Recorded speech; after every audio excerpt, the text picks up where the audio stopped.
પવિત્ર શ્રાવણ માસની શરૂઆત થઈ ગઈ છે। આજે શ્રાવણ માસનો પ્રથમ સોમવાર છે, ત્યારે સુરત શહેરમાં આવેલા શિવાલયોમાં ભક્તોનું ઘોડાપૂર ઉમટી પડ્યું હતું। ભક્તોએ શિવલિંગ પર જળ, દૂધ, બીલીપત્ર વગેરેથી અભિષેક કરી પૂજા અર્ચના કરી હતી।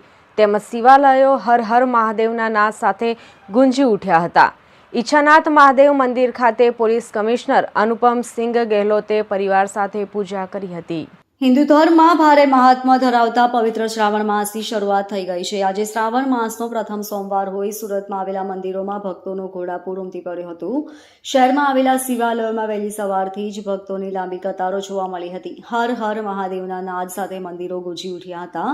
સુરતના ઓલપાડ સ્થિત સિદ્ધનાથ મહાદેવ, વરાછાના કર્મનાથ મહાદેવ મંદિર, કતારગામ સ્થિત કાંતારેશ્વર મહાદેવ, અડાજણ સ્થિત ગંગેશ્વર મહાદેવ, ડુમસ રોડ પર આવેલા રુદ્રનાથ મહાદેવ અથવા લાઇન સ્થિત ઈચ્છાનાથ મહાદેવ, પાલ સ્થિત અટલ આશ્રમ અને જહાંગીરપુરા સ્થિત આવેલા પ્રાચીન કુરુક્ષેત્ર સહિતના મંદિરોમાં ભક્તોનું ઘોડાપૂર ઉમટ્યું હતું।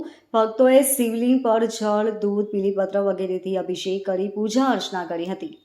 સુરત અટલ આશ્રમ પારદેશ્વર મહાદેવ, મૃત્યુંજય પારદેશ્વર મહાદેવ, અટલ આશ્રમ।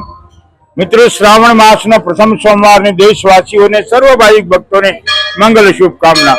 તમારા જીવનમાં શિવ ભગવાન પ્રસન્ન રહે, તમારા પરિવારમાં સુખ શાંતિ સમૃદ્ધિ આપે એવી શુભકામના સાથે મિત્રો, શિવાલયમાં જઈને પંચાક્ષર મંત્રથી ઓમ નમઃ શિવાયથી જલ ચડાવી, કોઈ બીલીપત્ર છે, દૂધ છે વગેરેનો અભિષેક કરી શિવની કૃપા મેળવવા માટે 1 મહિનો છે।